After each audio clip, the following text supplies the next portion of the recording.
नमस्कार मित्रों, आप सभी का स्वागत है। तो आज हम 2020 मॉनसून का पहला अनऑफिशियल फोरकास्ट लेकर के आए हैं, जिसमें हम देश भर के सभी राज्यों का जून से लेकर सितंबर तक का मौसम का अवलोकन करने वाले हैं कि देश के किस भाग में कितनी बारिश हो सकती है।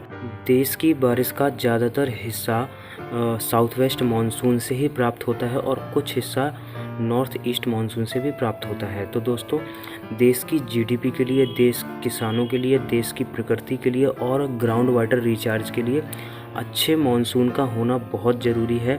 अगर देश में सूखा होता है, अकाल पड़ता है, तो उससे देश की अर्थव्यवस्था से लेके अन्नदाता किसानों को भी नुकसान सहना पड़ता है। तो दोस्तों, आज का वीडियो हम शुरू करते हैं। हमने यह फोरकास्ट बहुत से वेदर मॉडल्स और वातावरणीय स्थितियों का अवलोकन कर तैयार किया है। नोवा एजेंसी के द्वारा latest El Nino southern oscillation का फोरकास्ट जारी किया गया है। इसमें आप देख सकते हैं कि ज़्यादातर न्यूट्रल या हल्का ला नीना रहने की संभावना जताई गई है। सिर्फ सितंबर माह के आते आते मात्र 10 से 15% संभावना है कि हल्का एल नीनो उभर पाए। लेकिन दोस्तों, इस फोरकास्ट में ज़्यादा संभावना न्यूट्रल कंडीशन रहने की है। आप देख पाएंगे कि लगभग 45% न्यूट्रल और 45 के आसपास ला नीना रहने की संभावना है। इसी प्रकार सितंबर में भी ज़्यादा संभावना न्यूट्रल और वीक ला नीना रहने की है। और यह एक और फोरकास्ट है, इसमें आप अगस्त 2022 का एनसो का फोरकास्ट देख पाएंगे। इसमें भी ज़्यादातर एजेंसियों का झुकाव न्यूट्रल की तरफ है और न्यूट्रल का जो झुकाव है वह ला नीना की तरफ दिखाई दे रहा है। तो दोस्तों, अगर इंडियन ओशन डाइपोल का फोरकास्ट देखा जाए तो ज़्यादातर एजेंसीज का अनुमान नेगेटिव आईओडी रहने का है। जब मानसून की शुरुआत हो रही होगी उस टाइम यह हल्का न्यूट्रल रह सकता है, लेकिन झुकाव उस टाइम इसका नेगेटिव की तरफ रहने की संभावना है। इसके साथ जुलाई से लेकर अगस्त तक यह नेगेटिव रहने की संभावना और सितंबर में हो सकता है कि यह न्यूट्रल हो जाए। इंडियन ओशन डाइपोल से भारतीय मानसून 2022 को कोई भी हेल्प नहीं मिलने वाली है और अरब सागर की शाखा को यह थोड़ी बहुत कमज़ोर कर सकता है। यदि इस पूरे मानसून पीरियड में मौसमी सिस्टम की बात की जाए, यानी कि लो प्रेशर सिस्टम से लेकर डीप डिप्रेशन तक, तो कुल मिलाकर 10 से 12 सिस्टम इस पूरे पीरियड में डेवलप हो सकते हैं। जून माह में 1 से 2 लो प्रेशर एरिया, जुलाई माह में 3 से 4 लो प्रेशर एरिया और अगस्त माह में 2 से 3। इसी प्रकार सितंबर माह में भी 3 से 4 सिस्टम डेवलप हो सकते हैं। इस पूरे सीजन में 1 से 2 डिप्रेशन भी बन सकते हैं। मॉनसून के शुरुआती माह अगर जून की बात की जाए तो मॉनसून की शुरुआत के समय हल्का लानीना रह सकता है और आईओडी भी चल रह सकता है। इस हिसाब से देखा जाए तो सामान्य डेट के आसपास मानसून का आगमन 3 से 4 जून के आसपास हो सकता है। इसके साथ साथ 20 से 26 जून के आसपास देश के 90% भागों तक मानसून पहुंच सकता है, सिर्फ राजस्थान, कच्छ और कुछ पंजाब के क्षेत्रों को छोड़कर। और जून माह में बारिश का डिस्ट्रीब्यूशन भी ठीक ठाक रह सकता है। कुछ पूर्वोत्तर के कुछ राज्यों को छोड़कर पूर्वोत्तर में भी नॉर्मल बारिश हो सकती है।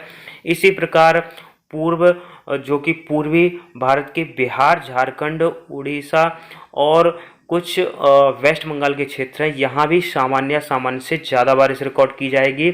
मध्य प्रदेश के उत्तरी क्षेत्र, मध्य प्रदेश के दक्षिण पूर्वी और कुछ दक्षिणी क्षेत्र, छत्तीसगढ़ के उत्तरी क्षेत्र और यूपी के उत्तरी और कुछ पूर्वी क्षेत्रों और राजस्थान के कुछ पूर्वी इलाकों में सामान्य से ज़्यादा बारिश हो सकती है। तेलंगाना समेत महाराष्ट्र और कुछ कर्नाटक के कोस्टल एरिया में भी सामान्य से ज़्यादा बारिश रिकॉर्ड की जा सकती है। इस हिसाब से देखा जाए तो 167 mm लॉन्ग पीरियड एवरेज के हिसाब से 108% बारिश यानी 181 मिलीमीटर तक बारिश दर्ज की जा सकती है। दोस्तों, अगर जुलाई माह की बात की जाए तो जुलाई माह में के शुरुआत में मानसून ब्रेक आ सकता है और इस मानसून ब्रेक के कारण यूपी के तराई क्षेत्रों और मध्य प्रदेश के उत्तरी इलाकों, बिहार, झारखंड के इलाकों में सामान्य से ज़्यादा बारिश रिकॉर्ड की जा सकती है और उत्तराखंड के कुछ क्षेत्रों में सामान्य से 150% ज़्यादा तक बारिश दर्ज की जा सकती है। कुछ पूर्वोत्तर के राज्यों में रेनफॉल की डेफिशिएंसी रह सकती है। इसी प्रकार छत्तीसगढ़ के दक्षिणी भागों, उड़ीसा के दक्षिणी भागों, आंध्र प्रदेश के उत्तरी और केरल समेत कर्नाटक के कुछ भागों, तमिलनाडु में रेनफॉल डेफिशिएंसी रह सकती है। इसी प्रकार वेस्टर्न राजस्थान के कुछ क्षेत्रों में और पंजाब के कुछ क्षेत्रों में रेनफॉल डेफिशिएंसी रह सकती है। अगर देखा जाए तो लॉन्ग रेंज एलपीए 277 मिलीमीटर के स्थान पर 102% यानी कि 285 मिलीमीटर तक बारिश दर्ज की जा सकती है। दोस्तों, अगर अगस्त माह की बात की जाए तो अगस्त माह में साउथ इंडिया समेत कुछ पूर्वोत्तर राज्यों में रेनफॉल डिफिशियंसी ज़्यादा रह सकती है, लेकिन गुजरात से लेके राजस्थान, पश्चिमी एमपी, कुछ महाराष्ट्र के क्षेत्र और उत्तर प्रदेश के दक्षिणी इलाकों में सामान्य से ज़्यादा बारिश दर्ज की जा सकती है। उत्तर प्रदेश के उत्तरी इलाकों, पूर्वी इलाकों और कुछ हरियाणा से लेके दिल्ली, पंजाब और उत्तरी राजस्थान में सामान्य या सामान्य के आसपास बारिश रिकॉर्ड की जा सकती है। इस अनुसार 258 मिलीमीटर के स्थान पे 94% यानी 245 मिलीमीटर तक बारिश दर्ज की जा सकती है। तो दोस्तों, अगर सितंबर माह की बात की जाए तो सितंबर माह में रेनफॉल का डिस्ट्रीब्यूशन देश में अच्छा रह सकता है और मॉनसून का विड्रॉल भी लेट हो सकता है। इस माह में कुछ गुजरात के क्षेत्र, राजस्थान, मध्य प्रदेश, उत्तरी छत्तीसगढ़ और कुछ उत्तरी उड़ीसा से लेकर के कुछ पूर्वोत्तर के राज्य और कुछ बिहार के दक्षिणी भागों में रेनफॉल सामान्य या सामान्य से ज़्यादा हो सकती है और उत्तर भारत के राज्यों में भी सामान्य के आसपास बारिश रिकॉर्ड की जा सकती है। लेकिन दक्षिण भारत में इस माह में रेनफॉल डेफिशिएंसी रह सकती है। इस अनुसार 170 मिलीमीटर के स्थान पे सामान्य से 106% यानी 182 मिलीमीटर बारिश रिकॉर्ड की जा सकती है। 1 जून से लेकर 30 सितंबर के बीच देश के ज़्यादातर भागों में सामान्य बारिश रिकॉर्ड की जा सकती है और कुछ क्षेत्रों में सामान्य से ज़्यादा बारिश भी हो सकती है।